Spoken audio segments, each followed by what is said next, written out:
तो प्रकृति में वर्षा के साथ आता है, प्रकृति में वर्षा के साथ आया, और फसल में मूली, गाजर, गेहूं, अन्न, इनमें वो जीव प्रवेश करता है और उसे माता पिता दोनों पाते हैं। तो सप्तम धातु वीर के रूप में परिणित होता है जीव। वो वीर कण के रूप में माता के उदर में जब प्रवेश करता है तो एक रात्रि में मां का और पिता का, दोनों का वो जो वीर मिलता है, उस रज और वीर के मिलने से एक कलल सा बनता है। 5 रात्रि व्यतीत होने के बाद एक बुदबुदा सा बनता है। 10 रात्रि व्यतीत होने के बाद एक बेर की सी आकृति होती है। फिर उसके बाद उसमें धीरे धीरे मांसपेशियां बढ़ने लगती हैं।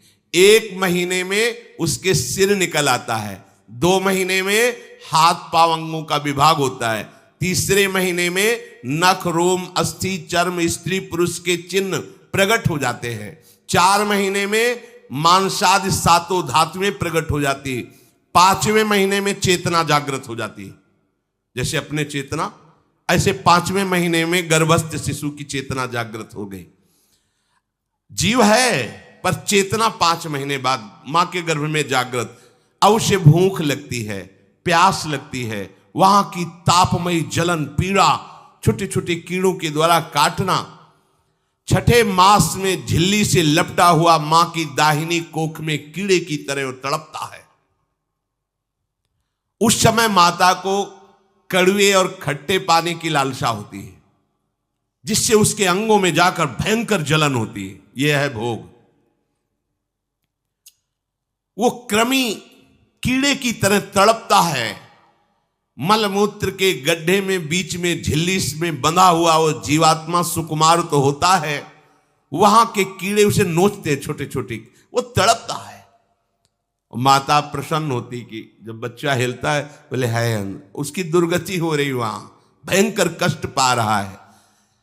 ऐसा क्लेश होता है कि क्षण क्षण में बेहोश होता रहता है। माता के खाए हुए कड़वे, तीखे, गरम, नमकीन, रूखे, खट्टे, यही पदार्थ पाने की इच्छा होती है माता, क्योंकि उसको भोग भोगना है। उसके कोमल शरीर में भयानक पीड़ा होती है जब माता ऐसे पदार्थ खाती है। गर्भाशय की झिल्ली में लिपटा हुआ, आंतों और मलमूत्र से घिरा हुआ सिर, पेट की और पीठ और गर्दन, एक कुंडलाकार ऐसे कंकण जैसा, ऐसी आकृति गर्भस्थ शिशु की होती है। पिंजड़े में बंद पक्षी के समान पराधीन, ना तो वो हिलडुल सकता है ना बोल सकता है, बड़ा असमर्थ दुख को भोग रहा है, चेतना पूरी है। इसी समय भगवान द्रवित होकर उसे ज्ञान देते हैं, गर्भस्थ शिशु को, सबको। जे उसे ज्ञान होता है तो सैकड़ों जन्म के कुकर्मों से याद आते हैं, सैकड़ों जन्म के। ओहो, ये मेरे कर्म का ही फल है, मैंने ऐसे कर्म किए इसलिए दुख भोग रहा हूं। बेचैन हो जाता है, कैसे निपट पाऊंगा, सैकड़ों जन्म के कर्म जमा है। अब महान अशांति उसके हृदय में, उस शरीर में भयंकर पीड़ा। कुंडलाकार शरीर है, हिल भी नहीं सकता है, बस कीड़े काटते, बड़ी तड़पन, बड़ी जलन, भूख प्यास की जलन। अब एक और भयानक जलन हुई, उसे स्मरण हो जाता है कई जन्मों के, सैकड़ों जन्मों के पाप कर्मों का। 7वां महीना आरंभ हुआ कि ज्ञान का उन्मेष हो गया। अब प्रसूति वायु उसे चला रही है, तड़पता है वो। सप्त धातु में स्थूल शरीर से बंधा हुआ वो जीव भयभीत होकर के पुकारता है, अगर कोई भगवान है तो एक बार मुझे यहां से निकाल दे। वो विनय करता है भगवान से, कोई अगर भगवान है जिसने मुझे इस बंधन में डाला है, एक बार निकाल दे, यहां से जाके केवल भजन करूंगा। जीव कहता, जंतुरुवाच तस्योपशन्नमवितुम जगदिच्छयात् नाना तनोर्भुवि चलच्चरणारविंदम सोहम ब्रजामि शरणम रकुतो भयम में येने दृशी गतिरदर्श सतोनुरूपा। हे प्रभु, मैं बड़ा अधम हूं। ये ज्ञान भगवान की तरफ से गर्भस्थ शिशु को होता है। देखो, स्वयं वो इतना कष्ट पा रहा है, फिर जब आप गर्भ हत्या करते हैं तो आपका पाप कितना बड़ा होगा, सोचो।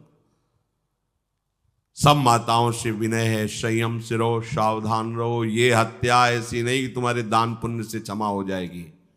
ये जो भ्रूण हत्या है, गर्भ हत्या है, बहुत बड़ा पाप है। आप लोग अज्ञान के कारण इसको ध्यान नहीं देते, इसे खिलवाड़ समझते हो। कितना ज्ञान है। बेटी ही मां है, बेटी ही बहन है, बेटी ही पत्नी बनती है, बेटी ही किसी के जीवन को धारण करने वाली बनती है। और आपने गर्भ में देख लिया बेटी है, तुम स्वयं मां होकर उसका साथ दे रहे हो, उसका नष्ट करने के लिए। हमारी तो बात ही समझ में नहीं आती, क्या बुद्धि भ्रष्ट हो गई। अगर पुरुष का इतना महत्व है तो बेटियां ना हो तो तुम्हारी कौन सी गति होगी, सोचो जरा। जीना मुश्किल हो जाएगा तुम्हारा। तुम पुरुष किस काम के रह जाओगे। तुम्हारा अर्धांग काट दिया जाए तो तुम कैसे होगे। ये स्त्री स्वरूप अर्धांग है। जिस घर में एक मां बहन नहीं है, स्त्री स्वरूप नहीं, श्मशान जैसा वो होता है। ध्यान दीजिए, ये बहुत बड़ी गलती है जो अपनी बेटियों की हत्या करते हैं। और ये वो पाप है जो अक्षम्य अपराध है। स्त्री हत्या करना शास्त्रों में बहुत बड़ा पाप कहा गया है। फिर वो तो बच्चा है, बिल्कुल नहीं।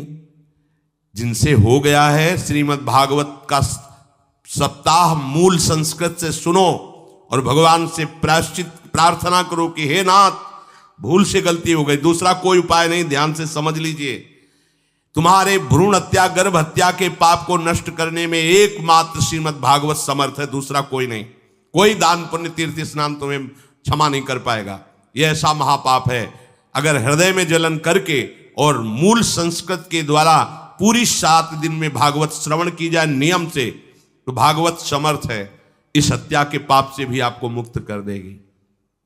जिनके ऐसे हत्या हो गई हो करवा लो, नहीं तो बुद्धि आगे भ्रष्ट करके तुम्हें हरि गुरु से विमुख कर देगा। ये पाप ऐसा नहीं कि तुम्हें 2-4 माला घुमाने से क्षमा हो जाएगा। ये महत अपराध है। सबकी समझ में नहीं आता, समझ जाओ, नहीं तो आप जहां भी हो वहीं से भ्रष्ट कर देगा। ये अपराध नष्ट नहीं होगा, श्रीमद् भागवत की कृपा से नष्ट हो जाएगा। यह हमें बहुत विश्वास है। श्रीमद् भागवत सप्ताह की यह है ही महामहिम। प्रेत योनि को प्राप्त धुंधकारी को सीधे भगवत पार्षद स्वरूप देकर परम पद में आरूढ़ कर दिया। केवल 7 दिन की मूल संस्कृत एक भी श्लोक नहीं छूटना चाहिए। अगर सप्ताहिकी का पारायण हो तो इस भ्रूण हत्या, गर्भ हत्या से भी निवृत्ति मिल जाए। अब वो जीव भगवान को पुकारता है, मैं बड़ा नीच अधम हूं। आहा, भगवान आपने जो मुझे गति दिखाई है तो मेरे कर्म के अनुसार ही है, आपका इसमें कोई दोष नहीं। हम लोग जब कष्ट भोगते तो भगवान से कहते हैं हमने तुम्हारा क्या बिगाड़ा। भगवान ने नहीं बिगाड़ा, तू खुद देख क्या बिगाड़ लिया अपना। करो पाप आचरण। अब देखो, हमने तो जीवन में कोई पाप नहीं किया और कितने गर्भ हत्या की है, कितनी खिलवाड़ समझे हो। ये बिल्कुल भयावह चीज है। आप लोगों को नहीं, हम बार बार इसीलिए कह रहे कि भयावह वस्तु है, तुम्हें बहुत ऊंचाई से घसीट के भ्रष्ट कर देगी। बहुत होश में हो, भूल के कभी ऐसा न करना जहां तक हमारी आवाज पहुंचे, जहां तक सुनाई दे। गर्भ हत्या मत करना, संयम से रहो। इस तरह का व्यवहार मत करो कि तुम्हारा मनुष्य जन्म ही व्यर्थ चला जाए। इसमें तीनों को बराबर दंड मिलेगा। गर्भ हत्या कराने वाला, गर्भ हत्या की प्रेरणा देने वाला और गर्भ हत्या में सहयोग देने वाला, जो औषधि डॉक्टर या जो भी, तीनों को दुर्गति होगी। माता, पिता, प्रेरक और कर्ता। ऐसा नहीं कि आप डॉक्टर हो तो आपको गर्भ हत्या करने का अधिकार नहीं। आप डॉक्टर हो दूसरे के शरीर को स्वस्थ करके निरोग करने के लिए, हत्या करने के लिए नहीं। कोई भी हमारा संविधान ऐसा आदेश नहीं करता कि आप गर्भ हत्या कर दो। ना भागवतिक और ना भारतीय संविधान ऐसा संविधान आदेश नहीं करता। अब वो जीव कह रहा है कि प्रभु मेरे योग्य ही है आपने जो मुझे दंड दिया है। मैंने सुना है कि आपकी शरण में जो आता है आप उसकी रक्षा कर लेते हैं। आपकी जो शरण में हो जाता है वो इस भूमि पर, भारत भूमि पर, विश्व पर निर्भय विचरण करता है, कोई उसे भय नहीं प्रदान कर सकता। प्रभु मैं इस माता के उदर में माया का रहस्य न जानने के कारण ऐसे कर्म किए कि मैं आ गया हूं, बहुत दुख पा रहा हूं। हे निर्विकार अखंड बोध स्वरूप परमात्मा, मैं बार बार नमस्कार करता हूं। प्रभु मेरे ऊपर कृपा कर दो, एक बार इस गर्भ से निकाल दो, मैं यहां से बाहर जाकर आपका निरंतर भजन करूंगा। ये वादा करके आए हम प्रभु से सब। प्रभु ने करुणा करके हमें चांस दिया है मनुष्य शरीर। प्रभु मैं बहुत जन्मों से इस समय स्मृति आ रही देख रहा हूं, कर्मों में भटकता रहा आपसे विमुख होकर के। ये जो मुझे अभी ज्ञान हो रहा है केवल आपकी कृपा से तत्कालिक है, तत्कालिक। एक तत्कालिक वैराग्य होता है, जैसे कथा सुनियो मन में आया कि अब तो भजन ही करना है, ये तत्कालिक है, स्थायी नहीं है। इसे स्थायी बनाओ। प्रभु आप अंतर्यामी हो, आप सब कुछ जान रहे हो। तीनों तापों की शांति के लिए भक्तजन आपका भजन करते हैं। मैं देहधारी होकर जीव माता के उदर में मलमूत्र से रुधिर की झिल्ली में फंसा हुआ माता की जठराग्नि के ताप से जल रहा हूं। प्रभु एक एक क्षण में यहां विकल होकर केवल इंतजार कर रहा हूं कि किस समय मुझे यहां से निकाला जाएगा। दीन बंधु यहां से कब मैं निकलूंगा। स्वामिन आप बड़े दयालु हो, आप जैसे उदार प्रभु ने मुझ गर्भस्थ शिशु को ये ज्ञान दिया। हे दीन बंधु आप अपनी कृपा से प्रसन्न हो जाइए। प्रभु एक बार निकाल दीजिए, मैं ऐसा भजन करूंगा कि दोबारा संसार के दुख में नहीं आऊंगा। कपिल भगवान कहते हैं, हे माता, वो गर्भस्थ बालक शिशु भगवान से प्रार्थना करता है, भगवान का आदेश होता है, तत्काल प्रसव वायु धक्का मारती है।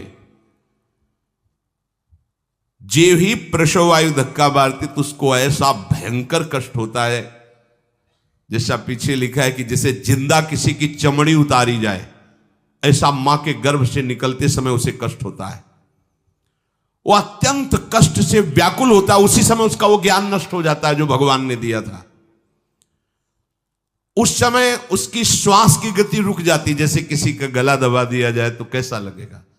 ऐसे ही पूरी की पूरी भागवती की स्मृति नष्ट हो गई। होश आया तब देखा कि वो बाहर पड़ा हुआ है, माता के उस मलमूत्र में सना हुआ बिष्ठे की कीड़े की तरह। गर्भवास में जो दिव्य ज्ञान प्रकट हुआ था भगवान की कृपा से, वो सब नष्ट हो गया। भूमि परत भा ढाबर पानी, तिम जीवे माया लपटानी। चेतन आई तो रोने लगा, वो ज्ञान कहां गया, वो ज्ञानदाता कहां गया। वो कहता कहां कहां, बोले थाली बजाओ बच्चा हुआ है। और वो तो रो रहा है कि कहां, वो ज्ञान कहां गया जिसके बल से मैं कह रहा था कि बाहर निकाल दो, मैं आपका भजन करूंगा। सब खत्म ज्ञान। जो लोग उसका अभिप्राय नहीं समझते वो उत्सव मनाते हैं, बालक हुआ है, वो रो रहा है, वो कहां गया ज्ञान, कहां कहां कहां। छोटा बालक यही रोक कहता कहां। अभी जो ज्ञान उत्पन्न हुआ था, जो अभी भगवान का बोध हुआ था, वो कहां गया कहां गया। घर परिवार के लोग उसका पालन पोषण करते रहते हैं, उसमें कोई निषेध करने की शक्ति नहीं हो रही। मच्छर काट रहा है, दुख हो रहा है, हटा नहीं सकता बालक। उस जीव को शिशु अवस्था में जब कपड़ों पे लिपेट कर ऐसे लिटाया जाता है तो इतना कोमल त्वचा होती कि कपड़े भी उसको, जैसे खुजलाहट है, पीड़ा है या जलन है, बिल्कुल कोमल त्वचा होती, कुछ नहीं कर सकता हो। पर रो सकता है। ना खुजलाने की, ना करवट बदलने की, ना उठने की कोई सामर्थ्य नहीं। बड़ा कष्ट पाता है बाल्यावस्था में, क्योंकि त्वचा बड़ी कोमल होती, दास मच्छर आदि जीव उसको काटते हैं। गर्भावस्था का कोई ज्ञान नहीं रहा, सिर्फ रोना ही रोना रह रहा। इस प्रकार उसकी बाल्यावस्था कटी, कौमार अवस्था आई, पौगंड अवस्था, इनमें वो खिलवाड़ में फंस गया। जैसे जैसे बड़ा होता जाता, चेतना, गुनगुना, ये कार, ये प्लास्टिक के ऐसे उनमें मगन है। देखो ना छोटे बच्चों को, अज्ञानवश इसकी ये अवस्था कट गई। बड़े भाग्यशाली ऐसे भी बच्चे हैं जो तुतला के बोलते हैं, उनकी मैया कहती राधा बोलो, राधा। देखो ये सौभाग्य। प्रणाम है उन माताओं को जो अपने बच्चों को भगवान नाम बुलाती हैं कि आप बोलो, श्री हरिवंश बोलो, राधे राधे बोलो। धीरे धीरे उसकी युवावस्था पहुंची। इस समय उसके अंदर एक भूत सवार होता है। जवानी का भूत है, ये सबके सवार होता है। अगर मंत्र चल रहा है तो भूत नहीं चढ़ेगा, नाम चल रहा है तो भूत नहीं चढ़ेगा, नहीं तो भूत चढ़ जाता है। ये कुछ भी करवा सकता है भूत, भूत ही तो है ना। वैसे ही पंचभूत लिपट गए, ये ऊपर से जवानी का और भूत सवार हुआ तो जौवन ज्वर के ही नहीं बलकावा। जवानी में कोई भी ऐसा अपराध नहीं जो हो ना जाए। बड़ा भयानक इसमें स्वरूप होता है। इसमें केवल भोग, केवल भोग, एक ही दृष्टि रहती है, भोग भोगना। अज्ञानवश जब भोगों की प्राप्ति में बाधा पड़ती तो भयंकर वो क्रोध करता है, शोकाकुल होकर हिंसा कर बैठता है। जैसी घटनाएं सुनने को मिलती हैं, राक्षसी घटनाएं, ये भूत है जवानी का। जहां कामना में बाधा पहुंची, क्रोध, क्रोध में वो समझ नहीं पाता कि मेरे जैसा ही प्रिय शरीर उसका है जो मैं वर्ताव कर रहा हूं। सदेहेन मानेन वर्धमानेन मन्युना करोति विग्रहम कामी कामेष्वंताय चात्मनः। जैसे जैसे देह बढ़ता जाता है, पुष्ट होता जाता है, वैसे वैसे भोग वासना और अभिमान बढ़ता जाता है। वो काम परवश होकर अपना नाश करना शुरू कर देता है। यौवन, वो फिर खोटी बुद्धि वाला वैसे ही पाप करने लगता है जिन पापों के कारण उसकी दुर्गति हुई थी नरक आदि की, और मां के गर्भ में आया था। देहाभिमान वश निरंतर मैं करूंगा, मैंने भोगा, मैं वो भोगूंगा। उसे ये ज्ञान नहीं रहता कि मैं वादा करके आया हूं कि भजन करूंगा और इस संसार से मुक्त हो जाऊंगा। भूल गया। इसी शरीर से उसको फिर भयंकर कष्ट भोगने पड़ेंगे। इसी का नाम संसार चक्र है। अगर कहीं उसे सत्संग मिल जाए, सन्मार्ग में चल दे, तो माया भेजती है दो प्रकार के लोग उनको भ्रष्ट करने के लिए। एक जिह्वा रसेंद्री को और एक उपस्थेंद्री जनेंद्री के भोगों का समागम भेजती है। फिर ही भोगो। ध्यान रखना, शास्त्र है, सत्य एक एक अक्षर है। जब किसी को सत्संग मिल जाता है तो सत्संग का प्रभाव होता है भगवत मार्ग में रुचि पैदा करना, प्रभु अच्छे लगना, प्रभु का नाम जप करना, सत्य मार्ग में चलना। जब तुम सतमार्ग में चलोगे तो दो प्रकार के लोग भेजे जाएंगे। बढ़िया हलवा, बढ़िया खीर, रबड़ी, लो प्रभु, पाओ, आरोगो। रसेंद्री और फिर जनेंद्री, फ्री, कोई परेशानी नहीं, भोगिए आप। फिर वो ऐसे विषयी पुरुषों का संग करके वैसे ही पहले की तरह फिर पाप करने लगता है। बहुत होश में, बहुत होश में। इनको ऐसे लोगों का संग कराया जाता है जिससे सत्य, शौच, पवित्रता, दया, संयम, लज्जा, क्षमा, यश, मन इंद्री का संयम, ये सब सद्गुण नष्ट हो जाएं, ऐसे लोगों का संग कराया जाता है। ऐसे लोग बहुत है, वो आपको पैसा खर्चा करके वो आपको भोग दिलाएंगे, भोगो। भैया आप इनके लिए नहीं भगवत मार्ग में आए हो, आप प्रभु की प्राप्ति के लिए आए हो। बच्चों सावधान हो। ये देखो शास्त्र कह रहा है रसेंद्री और जनेंद्री दो की सुविधा देने वाले लोग मिल जाएंगे। अत्यंत सोचनीय मूढ़ देहात्मदर्शी ऐसे असत पुरुषों का संग करके भ्रष्ट हो जाता है। अच्छा वो आग लगा दिए, वो चल दिए, फिर नहीं देंगे। कुछ लोग ऐसे होते हैं ये 10 दिन अपने पैसे से आपको नशा करवाएंगे, फिर इसके बाद तुम्हें उनके पैरों में गिरना पड़ेगा, फिर मांगने से भी नहीं देंगे, पहले फ्री देंगे। आदत बिगड़ गई। ऐसे लोग मिलेंगे, मुस्कुराएंगे, हंसेंगे, आपको गले लगाएंगे, आपको लगेगा जीवन का सार मिल गया, फिर इसके बाद जूते चलाएंगे, गली में नहीं देखने देंगे। अब तुम्हारी वृत्ति बिगड़ गई, तुम उधर ही ताको, होश में होश में। इस जीव को किसी और के संग से ऐसा बंधन, ऐसा मोह नहीं होता जैसा कामिनियों के संग से होता है। भगवान कपिल देव जी कह रहे हैं न तथास्य भवेन्मोहो बंधश्चान्य प्रसंगतः योषित संज्ञाद यथा पुरुषो यथा तत्संग संगता। कामी पुरुषों का, कामिनियों का संग जैसा परमार्थ भ्रष्ट करता है वैसा और किसी से नहीं हो सकता। इसलिए तुम इतना अपने को मत साधक समझ लो कि हमारा कौन बिगाड़ सकता है। उदाहरण में दे रहे हैं प्रजापति स्वाम दुहितरम दृष्ट्वा तद्रूप धर्षितः रोहित भूताम शोनवधा वदृक्ष रूपी हतत्रपहा। स्वयं प्रजापति भगवान ब्रह्मा जी ने अपनी पुत्री को जब देखा, प्रसंग आता है सरस्वती जी, बहुत सुंदर सरस्वती जी है, तो अपने को संभाल न सके। उनके रूप लावण्य और यौवन के स्वरूप को देखकर भगवान ब्रह्मा जी आकर्षित हो गए। इसलिए दूसरों की तो बात ही क्या है, हम सब ब्रह्मा के ही बनाए हुए हैं, वो आकर्षित हो गए। इसलिए बलम में पश्चिमाया स्त्री मैया जैनो दिशाम या करोति पदाक्रांतान भूर्विजंभेण केवलम।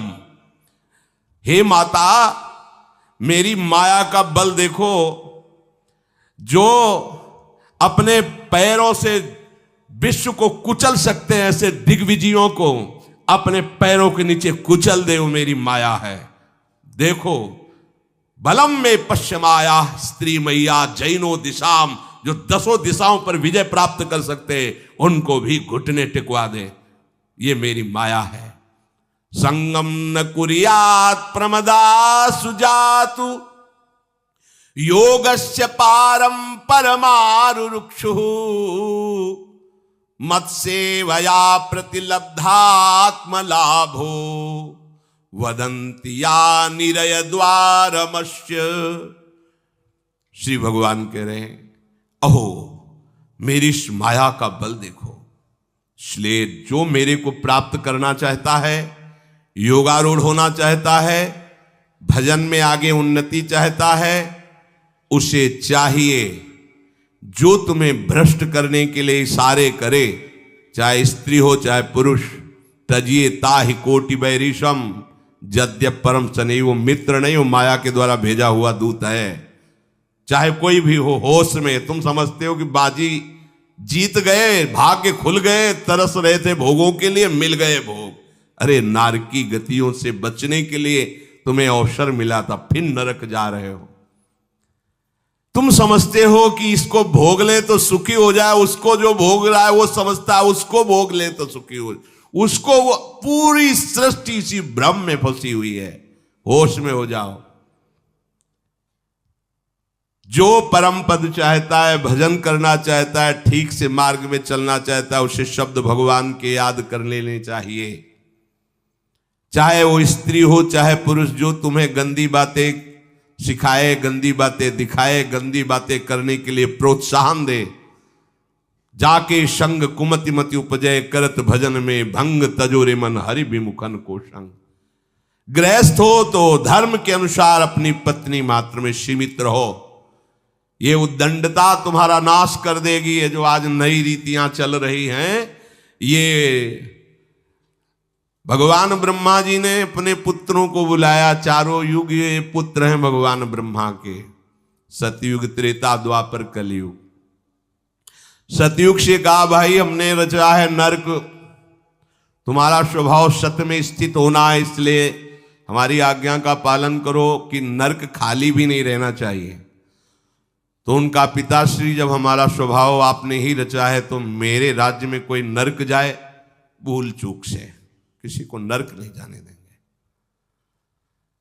त्रेता से कहा तो उन्होंने कहा कोशिश करेंगे अपने बड़े भाई का अनुगमन करने की। द्वापर से कहा तो उन्होंने कहा कोशिश करेंगे आपकी आज्ञा का पालन करने की। समझना। लेकिन जब कलयुग आया तो मुस्कुरा के बोला, पिताश्री जैसे बड़े भैया ने कहा मेरे राज्य में कोई नरक मेरी जानकारी में नहीं जा पाएगा, ऐसे ही मेरे राज्य में कोई स्वर्ग या परम पद मेरी जानकारी में नहीं जा पाएगा। मैं सीधे हाउसफुल करूंगा नरक।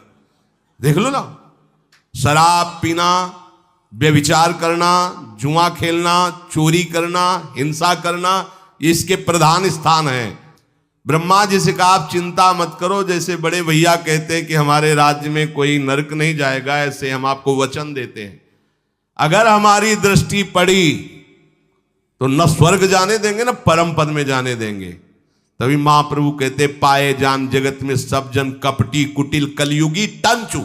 कलयुग ने सबको देख रखा है, सबको अधीन कर रखा है। अगर बच सकते हो तो एक हरिनाम है, राधा नाम है, जो कलयुग का प्रभाव नहीं पड़ने देगा। इसलिए होश में, चाहे वो पुरुष हो या स्त्री हो, रिश्तेदार हो, नातेदार हो, कोई हो, जिसके संग से भोग वासना बढ़े, भगवत विमुक्ता हो, दूरी बना लो, तत्काल दूरी बना लो। वो मित्र नहीं, वो भारी दुश्मन है, जो तुम्हें फिर वही दुर्गति में ले जाएगा जो गर्भ में वादा किया वो नहीं कर पाओगे। भगवान कह रहे मैं इसलिए मना कर रहा हूं कि ये खुला हुआ नरक का द्वार है। वदंती या निरय द्वारम अश्य, निरय माने नरक का द्वार, अश्य माने ये भोग विलासिता खुला हुआ नरक का द्वार है। इसका भाव यह है कि इसमें सुख तो है नहीं, सुख भासता है। भासना और है में अंतर है। जैसे रेत में हम देखते हैं सूर्य की किरणें पड़ने पर निर्मल जल भासता है, और प्यास के कारण हम दौड़े तो वहां बालू ही मिलेगी, फिर आगे भासता है, फिर भागे तो फिर भागने से प्यास बढ़ती जाती है, पानी मिलता नहीं। ऐसे ही परस्पर आकर्षण में सुख भासता है, होता नहीं। जब हम उसको स्वीकार कर लेते हैं तो एक मन में उदासी आती कि यहां वो तो मिला नहीं जो चाह रहे थे, तो वो दूसरा दिखाता है, वो आगे वो उधर गया, तो फिर वो पूरा जीवन नष्ट हो जाता है। और मिला नहीं क्योंकि है नहीं, भासता है, सुख भासता है नहीं। प्रभु में सुख भासता नहीं, प्रभु में सुख है, भासता नहीं है। इसलिए जो भासता में लगे वो प्रभु में नहीं लग पाते, क्योंकि यहां भासता नहीं है, वहां भास रहा है, और है नहीं। यहां है, भास नहीं रहा है तो है का परिचय नहीं है, इसलिए वो यहां लग। और जो लग गया तो नाच नाच के मीरा जी कहती पायो जी पायो मैंने राम रतन धन पायो। पति है। प्रथम रात्रि में मीरा जी ने राणा साहब से कहा कि आप हमारी बात शायद समझ सकते हो, आप हमें स्पर्श मत करना। मैंने सुहाग गिरधर के नाम का भरा है, मैं तुम्हारी पत्नी नहीं हूं। लोक व्यवहार के कारण तुम पति रूप में आए हो, तो मैं चाहती हूं कि तुम मेरा सहयोग करो। मैं एक पतिव्रता हूं गिरधर की। मेरे तो गिरधर गोपाल बैठे थे एक ही सैया में, उतर के चरणों में बैठ गए। मीरा जी के चरण पकड़े के अहो भाग्य, मुझे ऐसे सौभाग्य मिला कि आपका पति होने का। एकांत में आप हमारी गुरु होंगी और समाज में आप पत्नी का स्वांग करेंगी, जिससे आपको विक्षेप नहीं पड़े। आजीवन निर्वाह किया। एकांत में गुरुवत मीरा जी के प्रति व्यवहार करते राणा साहब, और व्यवहार में मीरा जी पत्नी जैसा व्यवहार में बाहर और अंतर में ऐसी सदगति हुई राणा की जो बड़े बड़े योगियों को दुर्लभ है। वो मीरा जी जीवन में कभी भी किसी भोग को स्वीकार नहीं किया। गिरधर के रंगराची सब भोग चरणों में लुट रहे थे। सोचिए, राज परिवार में ब्याही गई, क्या था? किसी भी सुख की आकांक्षा नहीं। यह है रंग श्री हरि का। है नहीं ना उनमें सुख। जो है सुख वो मिल गया तो फिर भासने की तरफ क्यों बढ़ेगा? इसलिए ये जो मेरी माया है, ये मित्र बनकर पहले सेवा के बहाने से धीरे धीरे पास आती है। आती है का शब्द माया के लिए है। वो किसी भी रूप में होगी। माया का कोई रूप नहीं आज तक वर्णन किया गया। कोई भी रूप हो, वस्तु, व्यक्ति, स्थान, घटना, कुछ भी। उपासक जब समझ नहीं पाता तो वही उसके नाश का कारण बन जाती है। बहुत सावधान। हमें नहीं पता किस रूप में आएगी। जिनको पता है हम उनको अपने पास रखें। वो है नाम राधा राधा। फौरन पता चल जाएगा आपको पक्का। ये ठीक नहीं, नहीं बहुत श्रद्धा नहीं। बिल्कुल हटो, बिल्कुल हटो, अंदर से बिल्कुल हटो। नहीं तो कोई समझाने वाला थोड़ी था बचपन से हमें कि भाई पास कोई हो। यही नाम। जहां कहीं कोई प्रियता, कहीं आश्रमों में, कहीं कुछ समझ में, हटो हटो हटो। ये नाम हटाते हटाते हटाते जहां लगाना चाहिए वहां लगा दिया। नाम अगर है अंगरक्षक तो तुम्हें माया से बचाता रहेगा। क्योंकि जिनकी माया है उन्हीं का नाम है। वो खूब अच्छे से जानता है, माया को पहचानता है। नाम आप नहीं पहचानोगे पक्का, क्योंकि वो बाहर से ही नहीं आती, वो अंदर से भी आती है। ये सब माया के ही पार्षद है। मन बुद्धि चित्त अहंकार सब माया में है। नाम चलेगा तो अंदर और बाहर दोनों जगह सुरक्षित रखेगा। पकड़ लीजिए। वो तिनके में ढके हुए कुएं के समान होती है। पता नहीं चलता कि कितना गहरा कुआं है। ऊपर से तिनके से ऐसा लगता भूमि, जो पैर रखा गिर गए कूप में, अब निकल नहीं सकते। जब मेरी माया में आसक्त हो जाता है तो अंत समय फिर उसी माया का स्मरण आता है। वही सब मैं और मोर तोड़ते। अब वो फिर उसी चिंता से फिर वही फंस गया, फिर वही दुर्गति प्रारंभ। तो हे माता, जो हरि से विमुख हैं उनका ये चक्र चलता रहता है। पुनरपि जननम पुनरपि मरणम पुनरपि जननी जठरे शयनम। इसलिए मुमुक्ष उपासक को चाहिए कि ना कोई भय स्वीकार करो, डरो मत माया से। देखो भगवान के वचन, ना किसी के सामने दीन हो। भक्ति की दैन्यता अलग है, विषयों की दीनता नहीं। ये साधु में कभी नहीं हमने देखा, किसी भी साधु में ये नहीं। साधु है ये नहीं होगा जब मर जाए पक्का। और साधुता नहीं है तो फिर इतना ही है, फिर और रही क्या गया है। फिर साधुता में ये तो नहीं होता पक्का। हम कहते हैं बहुत हजारों संतों से मिले, ये नहीं होता। अरे रिद्धियां सिद्धियां मारी घूमती पीछे, वो हाथ फैलाएंगे। हाँ, आचार्य आदेश के कारण रोटी मांगते हुए बड़े बड़े सिद्धों को देखा गया है। टुकड़े रोटी के मांगने, आचार्यों का आदेश है। भिक्षा औषधम अन्नम, भिक्षा रूपी अन्न रूपी औषधि से उदर पोषण करे, ऐसा आचार्य। चाहे वो भगवान शंकराचार्य हो, चाहे आप प्रेम के उपासक हो। भूख लगेगो मांग खाऊंगो, गिनो न सांझ सवेरो, ब्रजवार छिन के जूठ टू करो, घर घर छाछ महेरो, ऐसो कब करी हो। बस साधु 30 मिनट के लिए केवल भिक्षुक बनता है और 23.5 घंटा के लिए बादशाह रहता है। मिले तो ना मिले तो बस भिक्षा। बादशाह जाय न चाहे कबो कछ तुम सन सहज सने, बसो निरंतर तासुर सुराउर निजगे। साक्षात भगवान हृदय में खेलते रहते हैं। दीनता नहीं होनी चाहिए। ये भागवतिक दैन्यता अलग है। ये दलिद्रता रूपी दीनता नहीं होनी चाहिए कि ठंडी लग रही कपड़ा दे दो, देखो हमें तीर्थ यात्रा करनी पैसा दे दो, हमें यज्ञ कर। कौन सी यज्ञ करनी तुम्हें? कौन सी यज्ञ? श्वासों को बोलो राधा राधा राधा, एक एक श्वास की आहुति, इससे बड़ी कोई यज्ञ होगी? पूरा जीवन समर्पित, इससे बड़ा कोई तीर्थ होगा? अरे जहां चरण रख दे वहां तीर्थ प्रकट हो जाए, ऐसी भक्ति की महिमा होती। तीर्थ ही कुर्वन्ति तीर्थानि।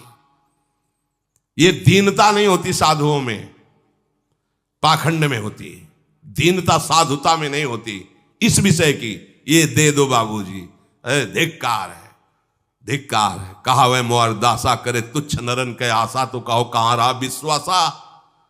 जिसने बिना किसी सहयोग के 1 सेकंड में अनंत ब्रह्मांडों को रच दिया, वो हमारे स्वामी है। इसके बाद तुम ऐसे मांगते घूमो, कहां दासता रही? भय, जिसके भय से मृत्यु भी भयभीत होकर काम कर रही, जिसके भय से सूर्य चंद्र प्रकाशित हो रहे, जिसके भय से पृथ्वी जल में नहीं डूब रही, वो हमारा स्वामी है। फिर हमें भय किससे? मोह, चराचर जगत मेरे प्रभु का अंश, बस इस बात से प्रीति है। कोई शारीरिक संबंध से नहीं, माता पिता भाई बंधु नहीं। हमारा संबंध नाते नेह राम के मनियत सुरत सुदेव। जहां लो जितने भी संबंध है, केवल आराध्य देव के संबंध से। बस निसंग भाव से वो फिर भगवत प्राप्त हो जाता है। ये सावधानी रखनी। निसंग भाव, कोई मित्र नहीं, कोई शत्रु नहीं। इस माया में संसार से मुक्त होने का यही उपाय है। भय नहीं, दीनता नहीं, मोह नहीं, किसी का संग नहीं, अपने श्यामा श्याम श्यामा श्याम श्यामा श्याम, उनके नाम की, उनके आश्रित। वो आगे से आगे ऐसा दुलार करते हैं, आपको सोचना ही नहीं पड़ेगा। जैसे माँ को पता है बाल भोग कब कराना है बच्चे को, कौन सी पोशाक धारण करानी है, कहाँ उसको खेलने ले जाना है, ऐसे ही हमारे प्रियालाल को पता है ये दास है, इसको कब क्या। सच्ची मानिए, आगे से आगे व्यवस्था उनकी। आश्चर्य में हो जाओगे आप जब अपना अहंकार उनको समर्पित कर दोगे। हम अहंकारी जीव अपने अहंकार के कारण धक्का खाते घूम रहे। नहीं, अखिल कोटि ब्रह्मांडों का सृजन करने वाला प्रभु है।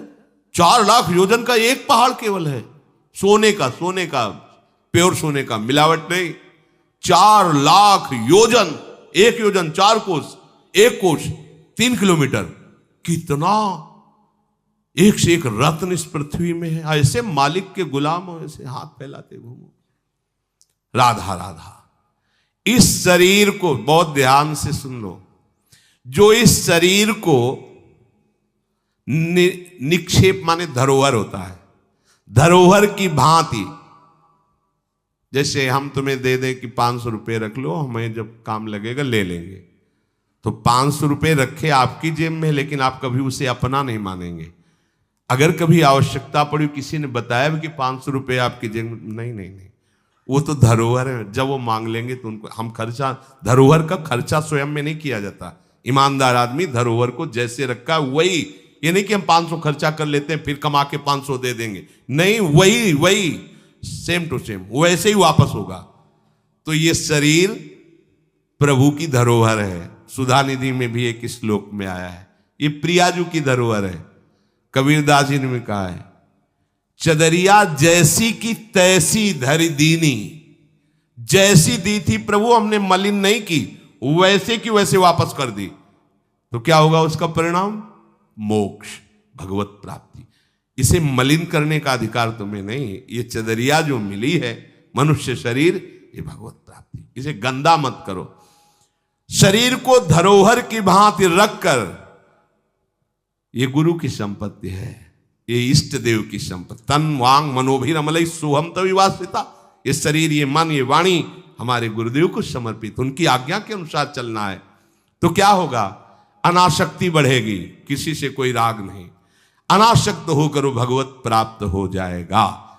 एक ही उपाय समस्त दुखों से बचने का, मामुपेत्य। जो मेरे आश्रित हो गया, मेरा भजन करता है, पुनर्जन्म नहीं होता उसका। क्योंकि दुखालयम शाश्वतम, संसार में वही जवानी, वही बुढ़ापा, वही रोग, वही योनियों में भटकना। थोड़ा तो थक जाओ। तुम्हें नहीं चाहिए दिव्यता, तो कम से कम इतना समझ लो। फिर वही प्रारंभ वाली बात कहते हैं कि देश विदेश सुख के लिए भटकते हो, तो हम भी तो ऐसे देश की बात कर रहे हैं जहां सुख ही सुख है, जहां काल की भी चाल नहीं है। वो है निकुंज देश। निकुंज देश के राजा हैं श्यामा श्याम। चलो ना वहां, राधा राधा रूपी धन कमाओ, यहां किसी से व्यवहार न करो, प्रेम का व्यवहार भगवत समर्पित करो, राग द्वेष का व्यवहार मत करो, तो इसी जन्म में ये कर्म परंपरा खत्म हो जाएगी। पता नहीं कौन कौन सी योनियों में हमें जाना पड़े मां के गर्भ में। इसलिए भाई ये आखिरी जन्म होना चाहिए, ऐसा कर लो, ऐसा धन कमा लो जो तुम्हारे साथ चले, वो है राधा नाम। अब जीवन में धोखा ना होने पावे। सबसे प्रार्थना है बच जाओ, आगे और कलयुग भयानक रूप लेके आएगा, आपसे भजन नहीं होगा। अभी देख लो, न खान पान पवित्र है, न संग पवित्र है, न दृश्य पवित्र है, आगे तो और भी। ये ऐसा समय पैदा करेगा कलयुग कि कोई राम कृष्ण हरि नाम सुनाई नहीं देगा। भा भ्रष्टाचारा सब संसारा धर्म सुने नहीं, कहीं स्वाहा स्वधा तो खत्म होता जा रहा है। देख लो, पहले यज्ञों की भरमार होती थी, कहां यज्ञ हो रहे हैं। ऐसे ही अभी सत्संग सुनने को मिल रहा है, कितने जगह सत्संग होता है, भगवत प्राप्ति का कितनी जगह सत्संग होता है, खोज लो आप पूरे भारत में।